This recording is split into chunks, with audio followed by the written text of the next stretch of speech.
Adesuwa Okumbo-Rhodes joins us on the program this morning. She is the founder and CEO, Aruwa Capital Management. Good morning, Adesuwa. Welcome to the Morning Brief. Good morning. Thank you for having me. You know, what you're doing is quite interesting. One of the few women-owned led growth, equity, and gender-lens funds in Africa. That's quite a mouthful.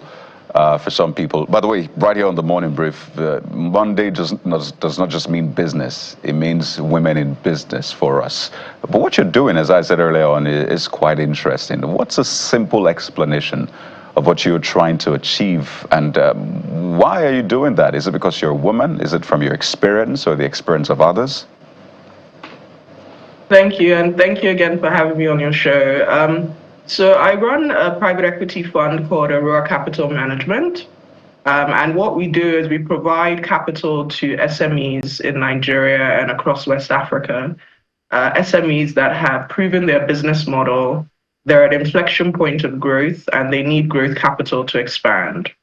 But given my background and the experiences that I've had as a woman entrepreneur, struggling to raise capital in what is a male-dominated space, when I launched Aruwa Capital 5 years ago, I was very intentional about ensuring that all the capital that we raise from institutional investors will be targeted towards women-owned, women-led, and female-focused businesses.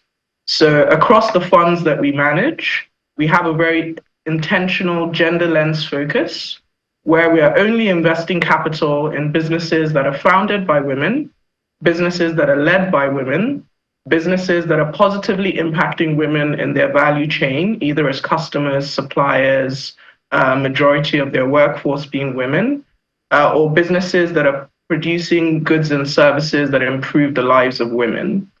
And we're not doing this for charity. We strongly believe that gender diversity across the value chains of companies helps to improve profitability, helps to reduce risk, and we've seen this proven through our portfolio as well.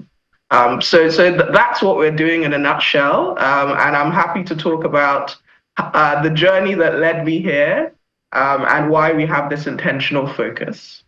I think it's brilliant what you're trying to achieve, but we also want to shed light on the challenges, really, because for a man, for example, Monday or planning for Monday is quite different from a woman planning for Monday. And, you know, women would tell you, I'm not just planning for myself, I'm planning for my husband if the woman is married, for the children if the woman has children.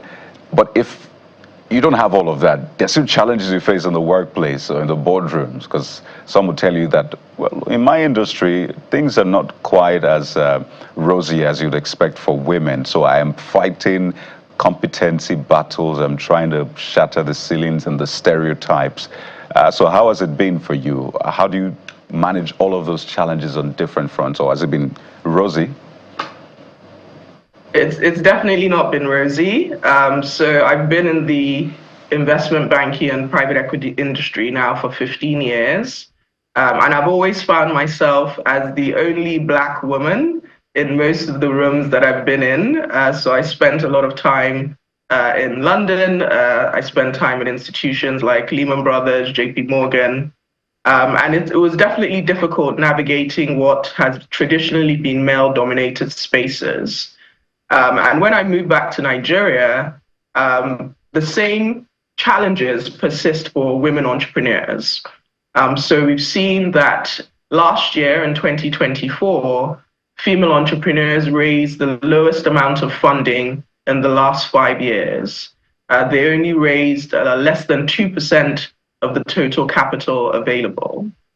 So as women, we face a number of challenges in accessing capital, on top of the daily challenges that we face in trying to balance work, life, family, marriage, children, if you have that.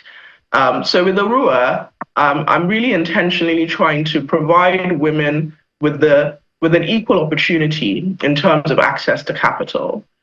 We've gone to the same schools. We know how to build scalable businesses. And as we've deployed our funds, we now manage about $40 million we've seen improved performance through these women-led and female-focused businesses.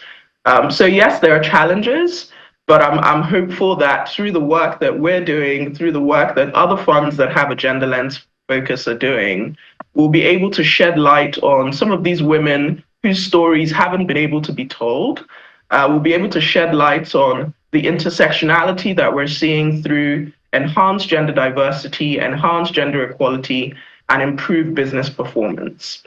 So yes, there are challenges, but the future is bright for women. There is a lot of focus now on ensuring that not only women in Africa, but women globally are getting their voices heard. So the future is bright, and I'm hoping that through the stories that we're telling through our funds, that we will encourage more investors to take women seriously, not only as they run businesses, but also in their boardrooms, as they're running companies, as they're leading teams, because we have something to say as well. So from your experience, both working outside Nigeria and now coming into Nigeria, let me just use the word broadly, Africa, and seeing the inability of women to access capital. 2% is quite marginal, very small by any size and by any standard. What in your books was the reason? Is it about biases basically, or the books were not tidy enough so that we speak to facts? Yeah, it's really about unconscious biases, and it's really about the fact that we don't have enough women as capital allocators. So when I set up Aruwa 5 years ago, there were less than 10 funds in the whole of Africa that were female owned and managed. Now that number has doubled, but we still don't have enough women that are driving investment decisions. We've seen that there is unconscious bias in predominantly male-led organizations, where if you're a female entrepreneur and you're entering into a room to pitch and you have 5 men in front of you, the studies show that they're typically asking preventative questions rather than promotion questions.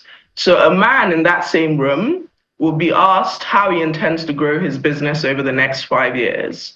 A woman in that same room will be asked how she intends not to lose customers in the next 5 years. So one of the challenges has been unconscious bias, and a major reason for that is because we haven't had women in those rooms who are driving investment decisions, who are making the capital allocation decisions. So that was really one of the main reasons that I set up Aruwa Capital, so that we can have more female capital allocators, because the research shows that once you have more women allocating capital, there's a natural trickle down to women in our portfolio. We're 3 times more likely to invest in female CEOs, and we're 2 times more likely to invest in companies that are run by women. So it's really addressing the capital flow, and in terms of who is making that investment decision. It's predominantly been men. That's why we haven't seen that trickle down, not only to women entrepreneurs, but also products and services that cater to the female economy. The female economy is a $15 trillion market. Women are making 80% of purchasing decisions, but we have majority of the capital being allocated by men who may not understand this market. So there's a lot of work to do in terms of the flow of capital and who's actually making those investment decisions. So I would say that's been really the one of the root causes of why we've seen very, very low access to capital for women in Africa and globally. So in your book, it's absolutely scalable. The books were right. There were just these unconscious biases. And what successes have you recorded with these women in terms of maybe numbers, if you're feeling comfortable to share them? No, I can give you aggregated numbers. So we now manage around $40 million at Aruwa Capital. Our Fund 1 has been fully deployed into 11 companies. And as a whole, our portfolio is run, I would say 77% of the businesses are female-led or female-owned. And in the time that we've invested, we've seen these businesses grow by 11 times. I don't think it's a coincidence that we've seen this type of growth rates in our portfolio that is predominantly female-led and female-focused. In addition, our funds are backed by institutional investors such as MasterCard Foundation, Visa Foundation, and we've been able to deploy capital with this gender lens. And through the investments that we've made, we're seeing that our financial returns are above global benchmarks. So when you compare our fund performance to other funds that are less than $250 million and that set up in 2019 the same way that we do, our fund performance is actually above global benchmarks.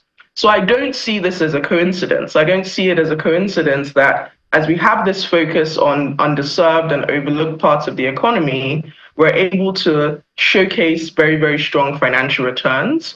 And these returns are above global benchmarks where we've been able to identify this underserved part of the market. So we're seeing those linkages through our funds, and we're very excited to tell these success stories because we hope that it will encourage others to invest in the untapped potential of women on the continent, where there is a strong arbitrage opportunity to invest in a space where there is very, very limited competition. So through our funds, we're already showcasing these results. All right, so let's speak to the brass tracks now in that sense.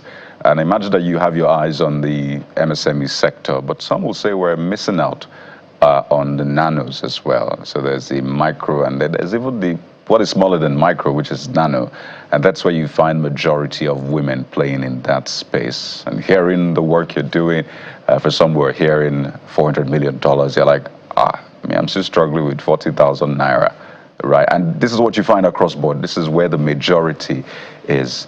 So is there any hope for them in all of this? Because these are the people that are responsible for majority of employment, majority of the economic activity, at least at the grassroots.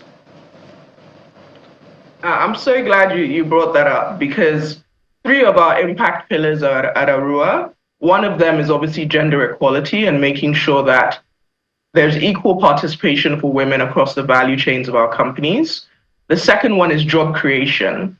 And I'm very glad to say that with Aruwa today, we're supporting 175,000 direct and indirect jobs because we're not only interested in just the company that we support, we're interested in how does that capital that we provide affect the value chains of these businesses. So I'll just give 2 examples. We have a business called Coolbox. They provide solar-enabled refrigeration to market women in off-grid areas. Since we've invested, that company has supported over 3,000 market women that are selling frozen fish, frozen meat in off-grid areas they don't have access to power. Through our solution, they're now able to refrigerate their products, have access to livelihood, and have a payment plan for their freezer. So these are women in Mushin, these are women in Yanakbaja that otherwise wouldn't have had access to this opportunity without our capital. And I think that's charity. Another example here, but because of time, we understand that you also have to run. But this is obviously a very interesting conversation, and we wanted to touch on it and show women out there that there is hope and there is a lot of belief in what they're doing. We've been speaking on the program with Adesua Okumbo-Rhodes, founder and CEO, Aruwa Capital Management. Thank you for what you're doing, and yeah, wish you the very best. Thank you very much for having me. Take care. We will. So if you're a woman out there, hey, there's a lot of goodwill coming your way. So please don't give up, whether it's hairdressing or makeup, whatever you're doing, just keep at it.